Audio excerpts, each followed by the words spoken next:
The Hunger Games, The Ballad of Songbirds and Snakes is once again directed by Francis Lawrence and serves as a prequel to the Hunger Games franchise. Set 64 years before the first Hunger Games movie, a young Cornelia Snow mentors a girl called Lucy in the 10th annual Hunger Games. In terms of where I stand on the Hunger Games franchise, I like the first one. I really like Catching Fire, it's my favourite of the franchise. Mockingjay Part 1 I have never been a fan of, and I remember enjoying Mockingjay Part 2. Considering how much money that franchise made, I can't believe we went 8 years without a new Hunger Games movie, to be honest. I didn't really have a ton of interest in the Ballad of Songbirds and Snakes. On the surface, I just thought it sounded unnecessary. However, I liked the trailers, so I didn't really know what to expect. Whether you like or dislike this movie, I think you're going to see people agree on one thing. The cast. Tom Blyth plays a young Cornelius Snow in this movie, and he manages to make that character really likeable. You connect with him and you root for him. However, as we all know, Cornelius Snow does not stay likeable, and this film follows that change from him being a good guy to some tyrannical evil dude. And how Tom Blyth evolves the character, I totally believed it. Although she hasn't been in a lot, I am a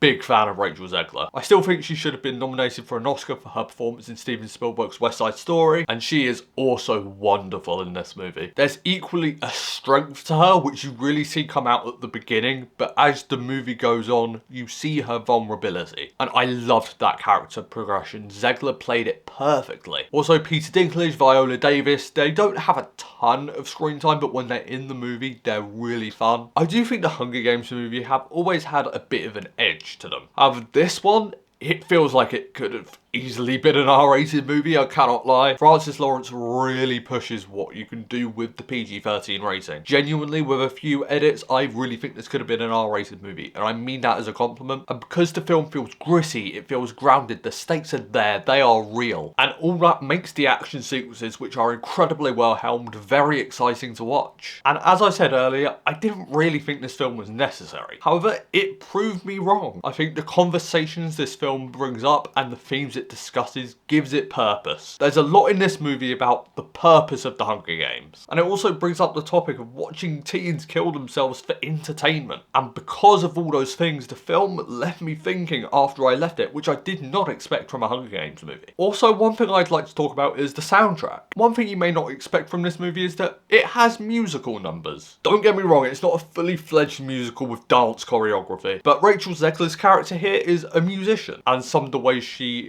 expresses herself is through her music. And I've got to say, the soundtrack in this film is great. I think some of the songs are actually really catchy, and if you saw West Side Story, you know Rachel Zegler can sing. Her voice is just outstanding. It's generally unfair how good her voice is. I will say, I think this movie got off to a rough start. The first 20 minutes, I didn't really like it. I thought the dialogue especially was terrible. Conversations between characters did not feel natural. They felt so forced. However, once the film introduces those themes I discussed, that's when I got into it a lot more. I do think there are moments in this movie where it panders to fans. There are mentions in it of other things in other Hunger Games movies. I won't give anything away. But there was one especially where I was just like, okay, that was so cheap. A lot of people's main criticism with this movie has been the third act, and I do understand why. I will say the third act does feel rushed, it does feel a bit tonally different. I do think they probably could have split it into two films like they did with Mockingjay, the third act being its own fleshed out thing. However, I also completely understand why the filmmakers didn't want to do that, because they got a lot of crap for splitting Mockingjay into two films, so I totally understand and respect the decision that they went, no, we're just gonna make one film. Overall, I had a pretty good time watching Ballad of Songbirds and Snakes. It's the best in the franchise since Catching Fire, and it's probably my second favourite in the franchise full stop. I'm going to give The Hunger Games, The Ballad of Songbirds and Snakes a B. Guys, thank you so much for watching this video. You guys are awesome. Blu-ray Billy, logging off.